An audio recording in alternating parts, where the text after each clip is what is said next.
Hello there and welcome to Shuttlebay 4. This time we talk about the episode The Andorian Incident. And it's only by the end of the conversation that I realise that this is quite probably one of the most important episodes of Star Trek ever. Don't believe me? Listen and see. But feel free to disagree with me if you think otherwise.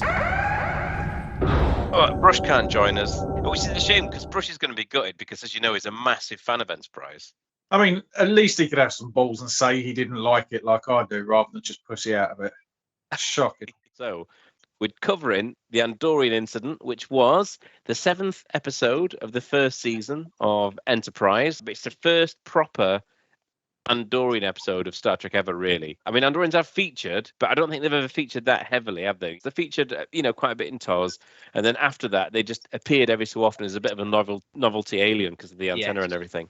Yes, the last time, interestingly, was I've tried to gather more facts now rapidly, knowing that Bush wasn't here because he normally has like a list of interesting facts. But the last one was almost to the day was filmed 10 years earlier in The Next Generation, and I forgot the episode name. Was it in the hologram? Was it the daughter, Data's daughter, Offspring? She gets a holodeck image of a Andorian female. She's cycling through their bodies. That's right. She's cycling through the bodies, and the Andorian comes up. Yes. Yeah. So I know a lot of people don't like Enterprise, but and so I'll spare you the rendition of Faith of Heart, even though I do have Faith of Heart. Broken Bow's good, and the other ones are okay, but this is the first one I sort of felt that was very Star Trek like it was a bit of a, I don't know what the correct word is, political tension, thriller, almost like a political thriller. And it showed sort of a balance to the Vulcans for the first time. Someone that wasn't quite of equivalence, but was, they'd been engaged because the war was mentioned. I just like the whole setup of it, where you learn that Vulcans, I think this is for the first time really in Enterprise that you learn that Vulcans aren't all holier than thou, and that they can in fact lie and be just as deceptive as any other race when they want to be. And I kind of like that. It's the first episode where you see Reed in command. Maybe that should be standard procedure as well. It's the first time he ever does that. And there's also quite a few interesting things that they bring into the lore, which I really like. It's very much insinuated it should be standard procedure that they contact the away team every 10 minutes until they reach the destination. And that is something that's then done in The Next Generation, and Riker says it in several episodes. I've got them wrote down here, but it's not really important. But he says it in several episodes that it's Starfleet procedure to contact every 10 minutes, and I kind of like to think that's built on that. I think that was a really good nod, and I do like stuff like that. A few of the tapestries were from The Next Generation, and they were the only props ever to survive to filming on Enterprise were in this episode. The use of a transporter to transport humans properly for the first time. We've heard stories, sir. It might not be safe. I've heard the same stories. Now get up here. The entire pace of the episode was fantastic. We saw Shran. If it wasn't just Starfleet captains last week, he would be like my number 2. I think Shran is an amazing captain. You get introduced to the Andorians as well, and they play a great part in Enterprise, coming backwards and forwards. You get to see more of the crew. You get that interaction in the mess hall with Phlox that you don't get. It just sort of explores more and more of it. And hey, for those that don't particularly like Archie, you get to see him punched quite a few times in this episode. So at least there's that. Hey! So a few interesting bits of information, and I actually have notes for the first time ever. The satellite image of Pajem that's displayed in the Situation Room is actually a photograph of Yosemite National Park in America. It's just copy and paste with a slight couple of retouches, which it does zoom in on at one point, so you can see it. So what was it, sorry? The Yosemite National... Yes, that one that I can't pronounce, yes. It further establishes the fact that the Andorian system and the Vulcan system are next to each other, and that they've had this long conflict. Pale Moonlight mentioned it quite a few times, I believe, when they were mentioning the Andorians, but some of my favourite ones are the quotes. Some of the quotes were, fantastic in it. If anyone has any ideas, I'm all ears. No offence. That always makes me I like that. chuckle a little bit. So if anyone has a suggestion, I'm all ears. No offense. Energize before we change his minds. Then energize. before we change our minds. For people without emotion, you sure have a flair for the dramatic. I think that's a pretty good one as well.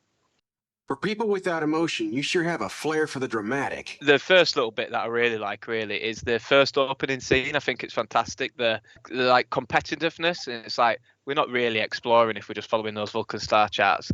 How about we go out and explore? I think that brings into it like very human natured, like yeah, we know what's over there. Let's go over here instead.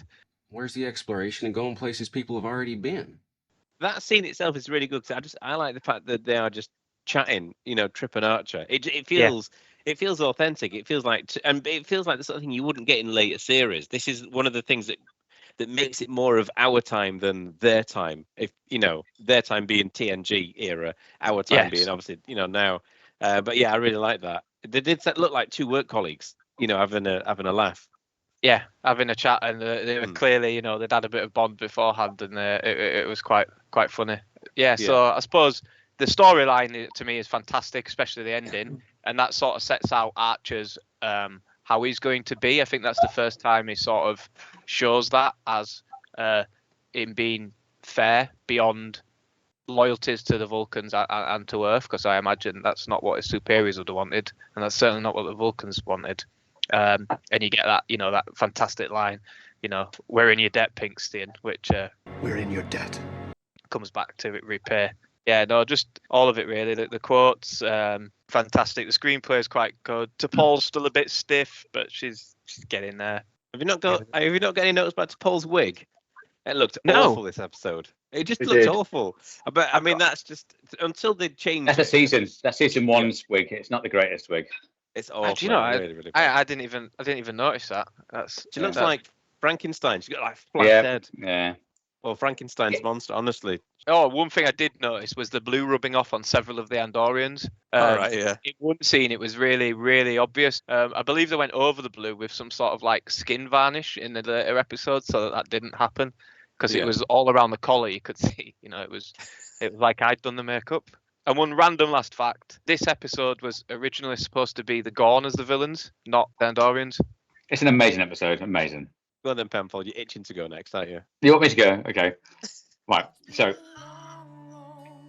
can you hear it? If you're playing that song, turn that shit off. I can hear it now. Yeah. Grow up, you fool. Yeah. For me, it reminded me why I fell in love with the Enterprise. Basically, when the main characters got hit, you got bruises, you got blood, and I don't think you ever saw that in any other Star Trek before Enterprise.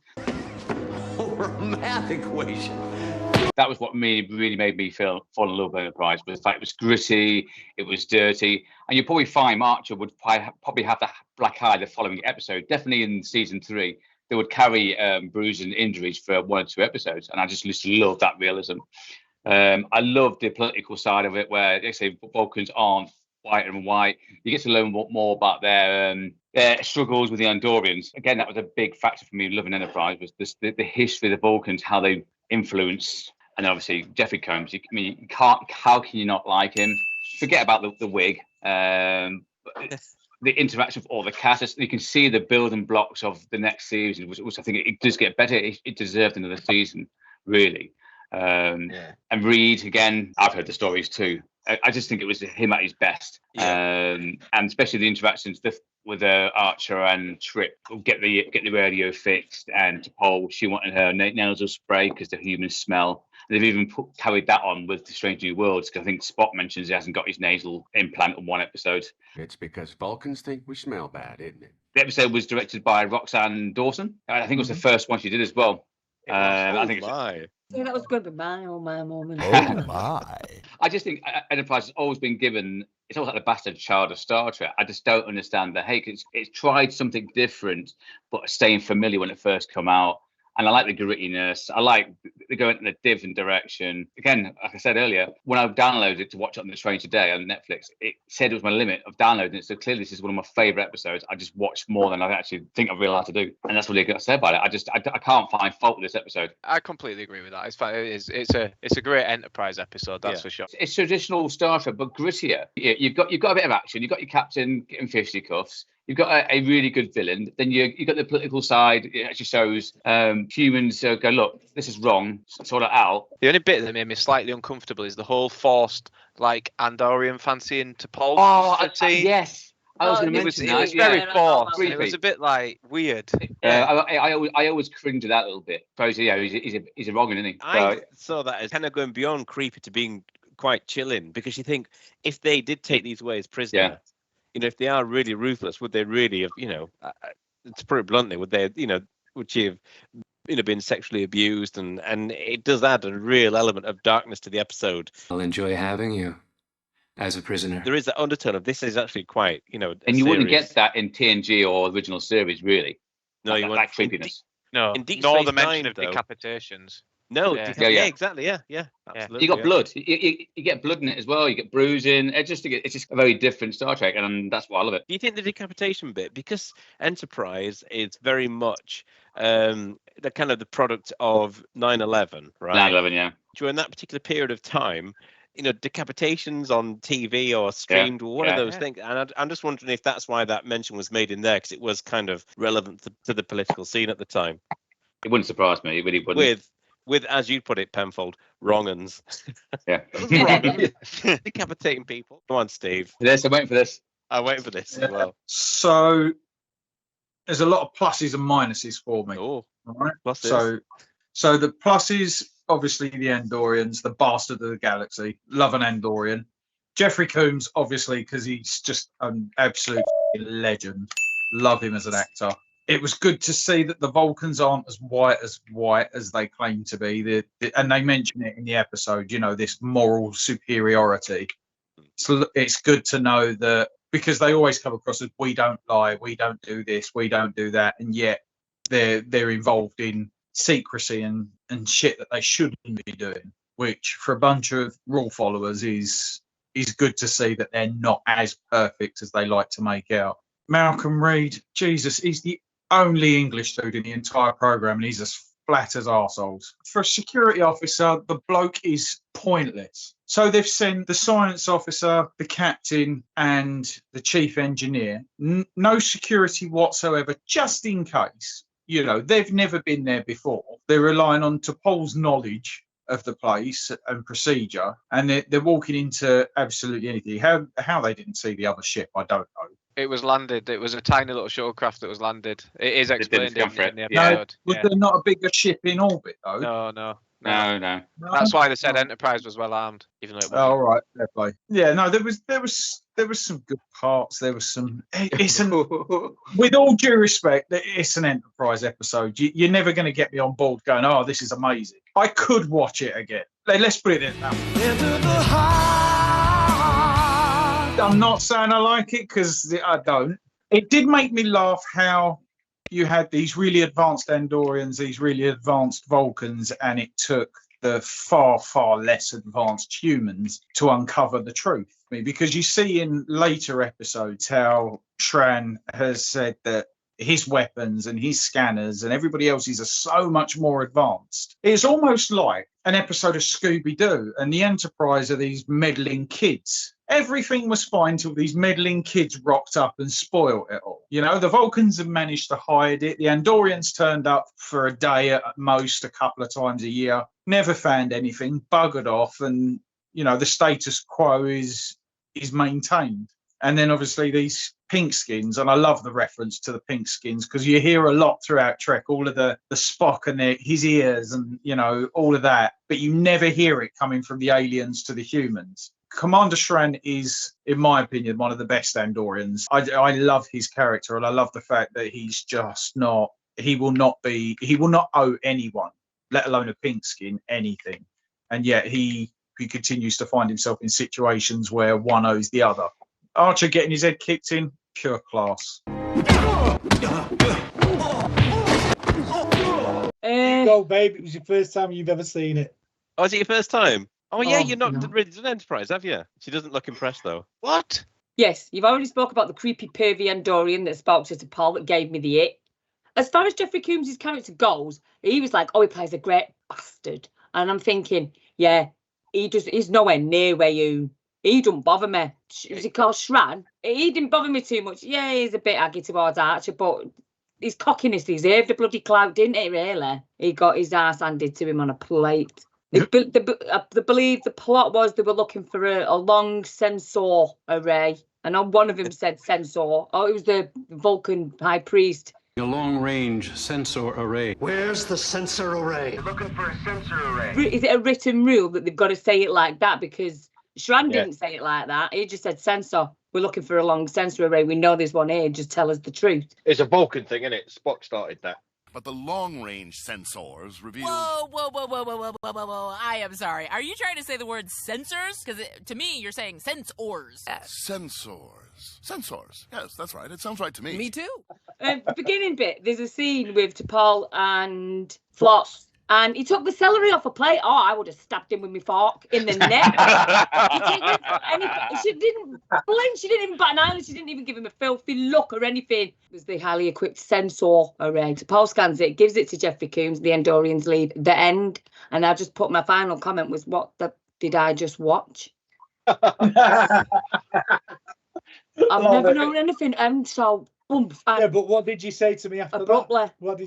Is all Enterprise like that? Because if it is, I can't be asked. That was one of the better episodes, Dave. Don't waste your time. What was it that you actually didn't like? Because I'm not hearing anything really that... Reed is a whiny shit. Oh my God. Yes, he's the Tasha Paul is standoffish, such a snotty cow. Archer, oh my God. I don't think he knows his ass from his elbow, that lad. Honest to God. Trip, I think he's just there for eye candy. I really think Enterprise is really naval. I really think it's quite naval in the way it is. I think that's why probably you and me really like it. Do you reckon? That's a really interesting take. I like it. Everything you said there, Dee, I do respect everything you said, but season 1 of The Next Gen was fucking shocking. Yeah. Oh, yeah. And most of the characters stood round. We got Tasha Yar's legs most of the time. Troy did nothing. Riker did nothing. No, I hear everything you're saying, but the same can be said if you cherry pick any other episode of The Next Gen or Voyager or any of that. I think if you've not seen the rest of the episodes, though, it's not particularly unfair because and you've got to remember if you're going into it blind. You don't know the Archer character. Doesn't know his ass from his elbow because nobody knows their ass from their elbow at this point. They are literally making it up as they go along. They've got pioneers. They've got no phasers, no shields. No one uses the teleport. The tractor beams are grappling hook. And there is no prime directive. There is no... There's no Starfleet. I'll tell you something else as well. There's no Starfleet. They're on their own. How do we get onto the bridge of the Enterprise D, where it's so smooth and so slick, and you've got this cruise liner in space with all of this stuff? How do we get from the space shuttle to that? And this is one of those blocks. So it is supposed to be rough. It is supposed to be a bit seat of their pants and making it up as they go along. I reckon your comments are fair, though, given that you've only seen that episode. I reckon, I mean, I wouldn't. I just probably still liked it. But I reckon if I showed my other half that episode, she'd probably have a similar reaction. I like this one because it shows the Vulcans as borderline Romulans, basically. Yeah. Treacherous, lying. So you can see where the species is pretty intertwined in that part. I love the angry space Smurfs. I hate being happy. They're fantastic. But yeah, I like it. It shows the Vulcans for what they are. I can't really say much about it that hasn't already been said, to tell you the truth. Archer is a wimp. He gets his ass kicked on a daily basis. What you, Patches? I bet you've got something to say on this episode, haven't you? I loved it. It's a very, very short teaser before the credits. I mean, Jeffrey Combs, as soon as you see him, you're like, yeah, this is going to be good. And he owns Shran. He really, really does. Everything that I've picked up, people have said already. The rampant racism through it, it's realistic. I'm sorry to say.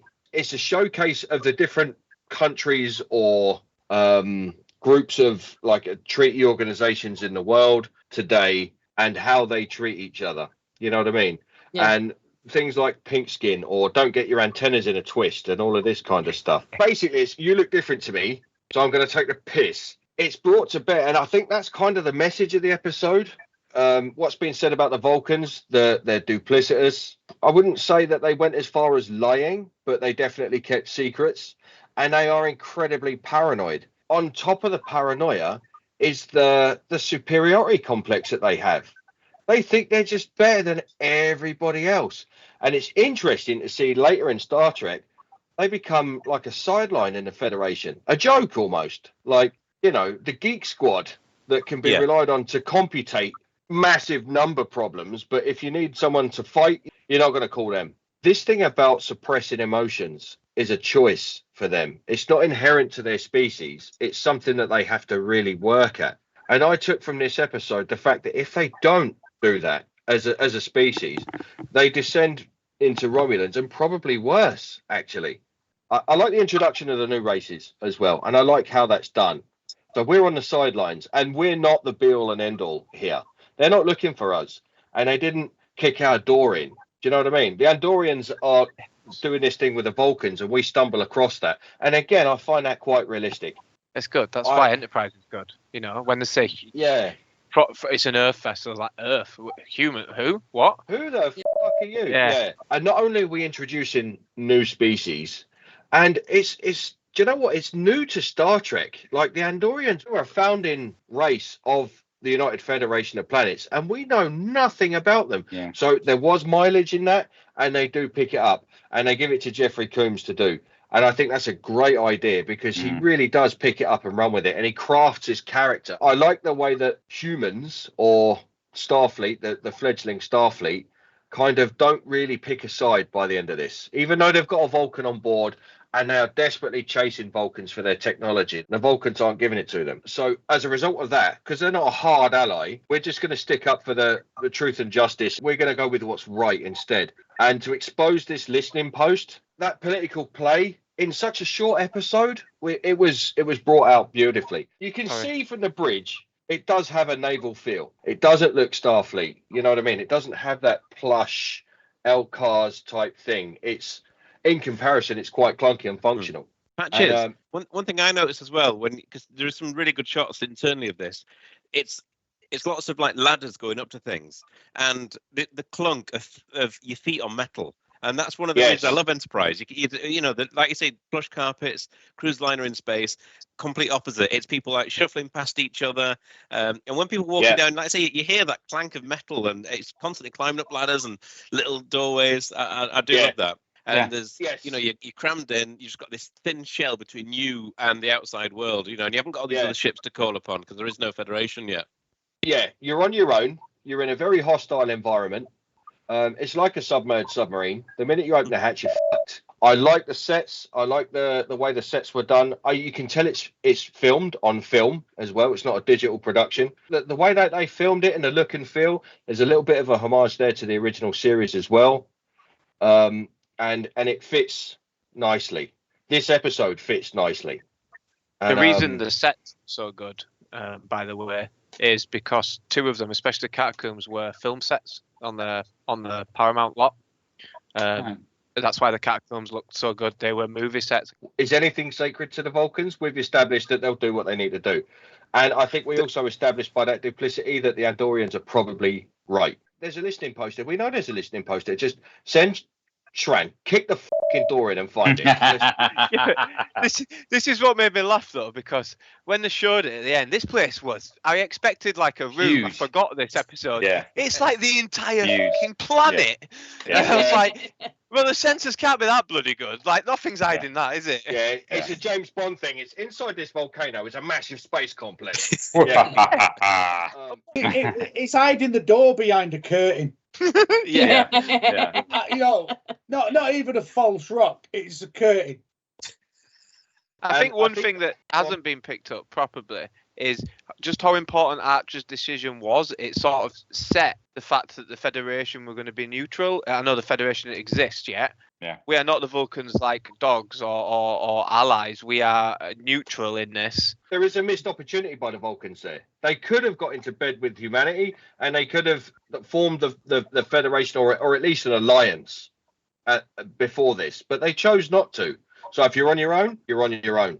As I say, I've got a soft spot for Enterprise. I didn't come to it until after lockdown, and I was really thirsty for Star Trek, and New Trek wasn't doing it. So I fought past the theme tune, and I fought past the gung-ho American 9/11 shit, Yeah. And buried deep within that is some really good Star Trek. And this episode is testament to that. You've got great characters, and Shran is a good character.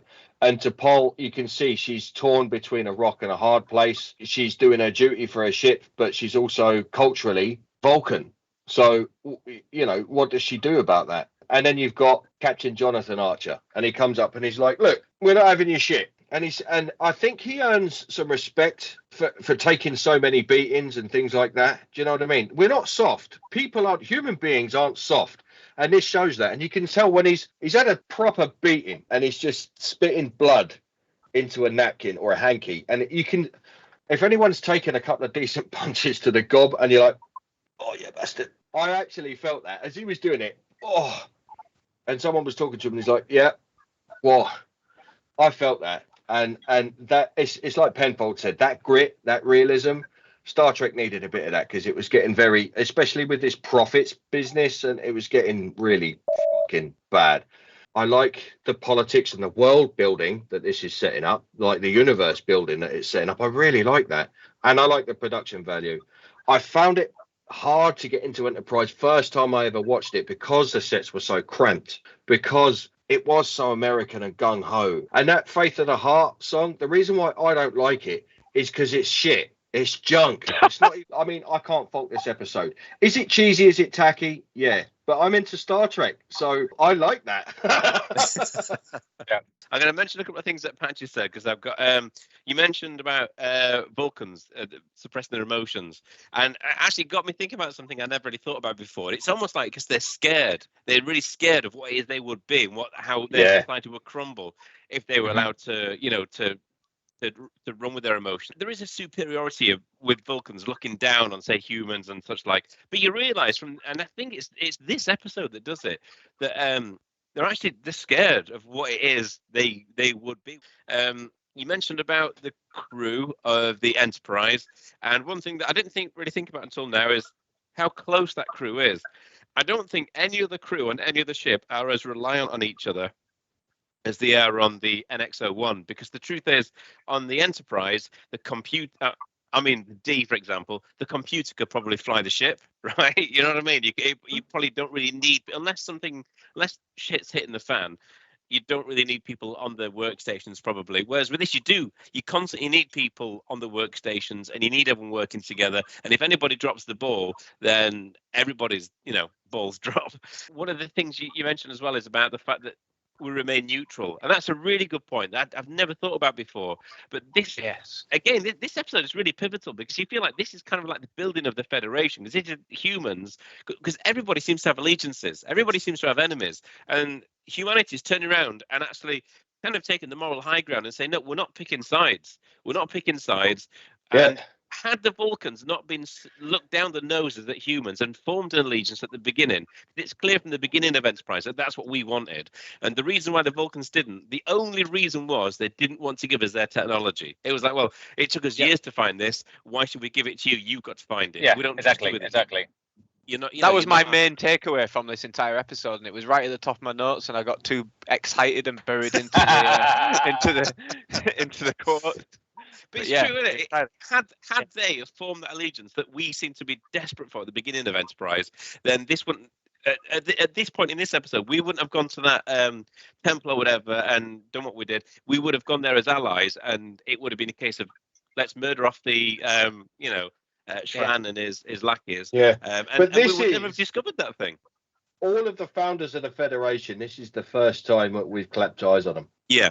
But although there's no allegiances here, there is a bit of an allegiance formed, because right at the end, you've got Shran, who basically says, look, pink skin, I owe you.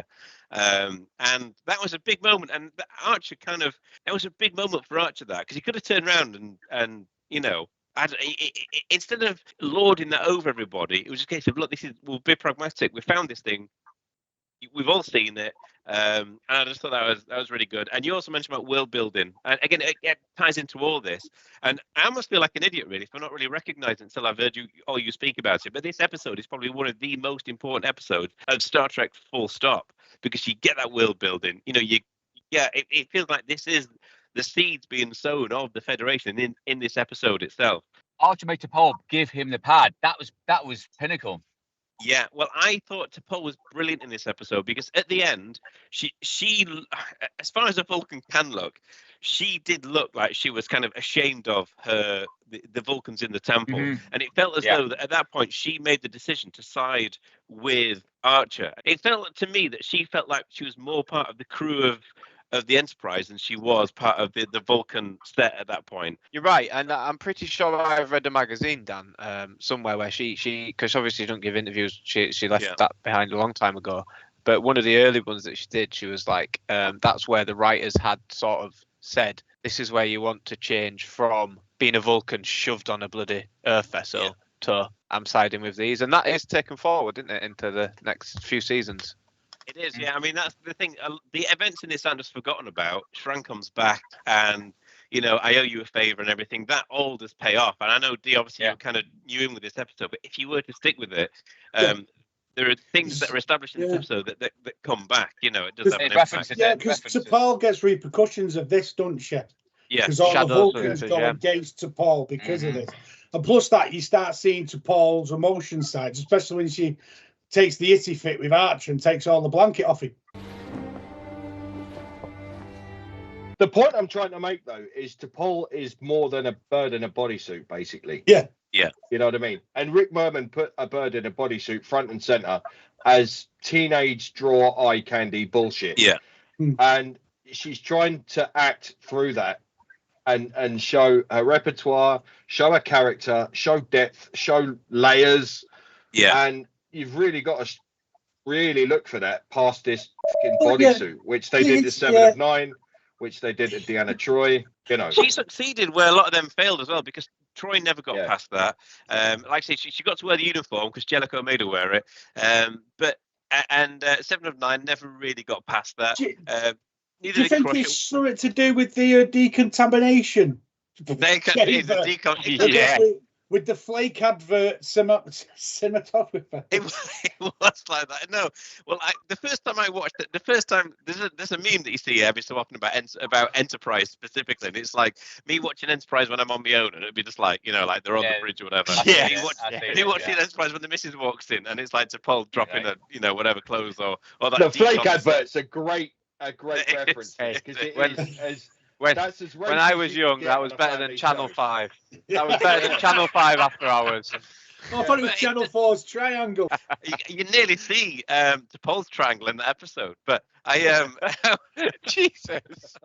I would love to actually have an interview with Jolene Blalock and ask her about the character because it feels. I would like to know, what did you do to get to kind of get your way with the character? I know that she decided to change her eyebrow. She was a Trekkie as well, remember? She was into Star Trek and she wanted to look like a Vulcan. So she got rid of the shit wig. She got rid of the human eyebrows and got the Vulcan brows. And she just did that herself. And it was just that she walked on set and they just stuck with it, right?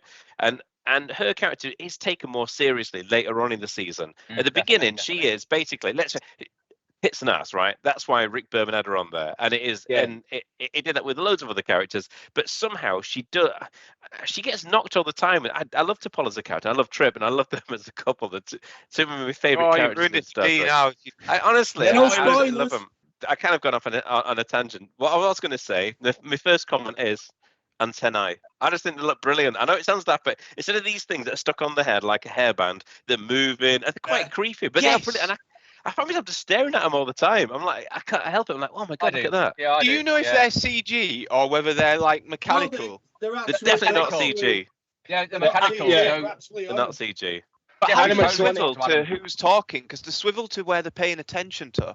So I don't know. That can't be. It's puppeteers, and what he says was they're so noisy they really they couldn't hear the other actor talking sometimes. Now I need a set. Now I need to be an Andorian. Clearly, they do look brilliant.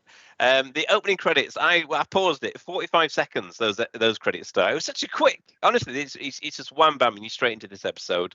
I've already mentioned that I love the fact that you got Trip and Archer chatting at the beginning. They do feel like two work pals, having a good chat, and then they have that joke with T'Pol as well about that thing that the Vulcans haven't found and they found it and they're going to go and see it. All right, D made me laugh right when you mentioned this because I've got a comment here that Phlox breaks the golden rule. At work, we've often referred to the golden rule, and the golden rule is you never take another man's food. Although it's unisex, it's anyone's, but we call it the golden rule. It's the golden rule at home. You don't reach over. You don't do it. You don't do it. If I've got chips and you've not got chips, right? Ask for one, or I might even offer one, but you never just take one. It's the golden rule. You never take food off another man's plate, off another person's plate. You just don't do it. And honestly, when Phlox did that, I actually went. That's one of the most controversial things I have ever seen in Star Trek. That's setting him up for that, though, isn't it? Because he's not very well explained at that point. I think that's setting him up for how he is. Like, he has absolute, like, the human manner. He doesn't have the human mannerisms at all. I suppose that's the perfect way to show that he's not human. Sorry, Steve. On oh God, that subject, that conversation, right, between the two of them, did Phlox come across as a little bit patronising? I struggle to see Phlox as anything other than amazing because, and Patches will agree with me, because of John Billingsley. We just fell in love with John Billingsley. And now, re-watching Enterprise episodes, I just absolutely, I love seeing Phlox on screen, whereas before I didn't, but I do now. But he does really, say... That's interesting. Honestly, it was superb. But because he says, what is diversity but a celebration of differences? And I thought that was a great line. And I just thought, he kind of brought T'Pol down to earth and kind of made her realize, hang on a minute, what's core to being a Vulcan is what we're doing here, this, infinite diversity and infinite combinations. I would love to know if that taking of the celery was scripted or not. Yeah. Maybe it was just a bit peckish. Yeah. It is a brave thing to eat as well when you're on screen with mics, because it's a really loud food. It's not like you took a banana or something. Reed, I don't really like Reed, but I actually, although other people have said the opposite, I quite liked him in this episode. I thought that he kind of took charge. He had a bit of personality, and I did believe in the character in this episode. I've got that awful line as well here about that said to Paul that what does he say? Oh, he goes, "I'll enjoy having you as a prisoner," and it was just like he said, chills, and it like that. I'll enjoy having you as a prisoner. The fact that Vulcans hate the smell of humans, I know it's not the first time that's been mentioned, but I think that is really interesting in terms of like how different we all are at this stage. Yeah. And you've got like this racist thing, oh, you smell. And it's just like, it is actually a really offensive thing to say, oh, human smell. And you've got like pink skins. And I think it was it Steve who said it? I can't remember, but this racism is aimed at humanity in this episode. It's refreshing that we are on the receiving end of it, rather than dishing it out. For example, in which film is it? It's Star Trek 6, where they're on about Klingons and they're like eating like savages. And I don't really like that's the only thing that lets that film down, because it feels as though it's just really quite debased, racist kind of rhetoric that they're using. But what comes through more than the smell and all of that is you've got pink skin, I've got blue skin, you're shite, and I'm great. And and I think Trip says something along the lines of your antennas. Don't get them in a twist. Don't get your antennas in a twist. And stuff like that. And it is just debased and debunked down to what people look like, Yeah. Star Trek 6, by the way, one thing I really like, because you have got that bit with, like the slurping and everything, and just the awful kind of like racist comments about Vulcans not being savages. But then you've got Christopher Plummer being like what would come across as like the perfect English gent, really intelligent, and I love that kind of antithesis of this Vulcans being savages to like Klingons. Shakespeare and everything. Yeah, absolutely love it. Being savages, and then the Chancellor, I would like to propose a toast, and not in a Klingon way, in a very human way, because Klingons are just go neck. But he's very delicate with it. Yeah, and kind of shits all over the racism and highlights it, in fact, that you lot are not being very good hosts here. Yeah, and I think they feel ashamed at that stage, as they should do. I've also got the comment about being directed by Roxanne Dawson, but I remember when I wrote that thinking everyone's going to come up with that nugget. I do think that Archer in particular comes across as quite disrespectful when he's in that Vulcan temple, when he's like shooting around. And I know a lot of it is done deliberately so he can kind of like snoop around and find the the Andorians in the first place. But it does feel like I tell you what, Picard wouldn't have done that. No. And that's why he wasn't up there on the captain's list. Yeah, maybe so. Archer in that episode, I wasn't a big fan of Archer in that episode because I thought he's been a bit disrespectful and a bit gung-ho. But at the end, he turned it round, because when he turns around and all of a sudden he's got the upper hand on everybody, right? He's got the upper hand on everyone. He's got the upper hand on the Vulcans. He's got the upper hand on the Andorians. And even though he's been had the shit beaten out of him by the Andorians, he kind of holds the moral high ground, and he does a bit of a Picard then, because he maintains that moral high ground. He doesn't use it against anyone, and then all of a sudden, like Dee said, the episode just ends. And I did find it does end quite abruptly, this episode. You know why, though, don't you? The plot always planned on carrying that on, and that's why you have the episode Ashes of Pajem. I think it's a few episodes. It's either, I can't remember if it's in this season or the next season. Ashes of Pajem carries on the story. And that was always planned. That's in something I read. That was in I read a magazine article that was all about this article, and they were in an interview with like a few of the actors. It was quite good. I can't remember what it's called though, so that's not very helpful, is it? I don't think I love this episode as much as other people. I do think it's a good episode, though. I certainly, would watch it again. But as I said before, I do think this is one of the most important episodes in all of Star Trek, and it's only with this viewing that I realised that, particularly with what you guys have been saying as well. And I think you take this episode out of Star Trek, and a lot of things kind of fall apart. This, to use one of Patch's favourite phrases, is a bit of a cornerstone. There's a lot of things that happen in Star Trek. There's, to be honest, it had already happened in TNG, but never explained why. This episode kind of sets everything in motion, and it's like, oh right, yeah. And I think it is an essential watch, whether you like the episode or not, because it does make you appreciate the whole universe more. There's so much just great nuggets of information and lore building and universe building. There's so and much this episode, Star Trek wrapped up in Enterprise that it deserves to be watched. It does deserve to be watched. No, that's not really interesting. I think that's pretty much all I've got. 20 quid says that doesn't make the cut.